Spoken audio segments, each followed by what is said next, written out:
man to be like him. That was why he chased him out of the garden.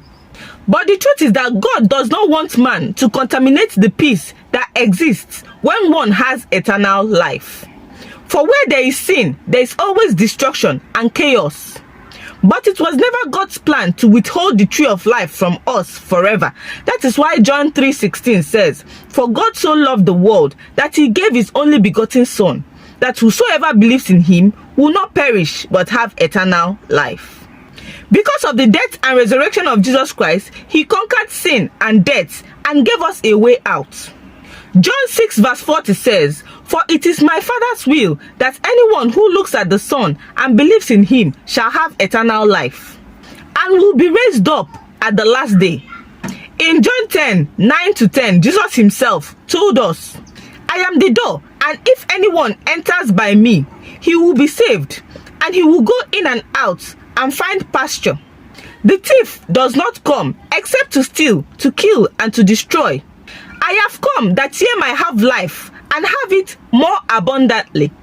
It is this kind of life that the devil does not want us to experience. That is why he caused man to sin.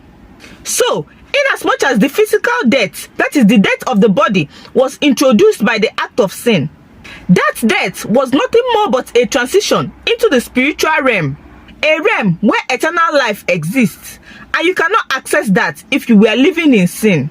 Hence the statement, "The wages of sin is death." Matthew 10:28 says, "And do not fear those who kill the body, but cannot kill the soul. But rather fear he who is able to destroy both the soul and the body in hell. For what shall it profit a man to gain the whole world and lose his soul? Or what shall a man offer in exchange for his soul?"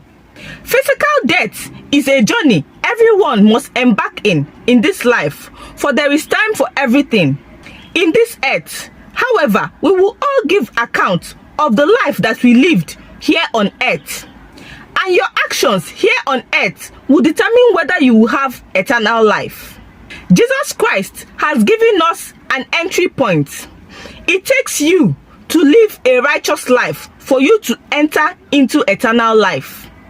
Revelations 2:7 says, "To the one who is victorious, I will grant the right to eat from the tree of life, which is in the paradise of God." I believe this answers this week's question on whether it seems like death is for everybody, whether the righteous or the unrighteous. Next week, we are going to ask another question. So get ready for that question and don't forget to subscribe. Bye.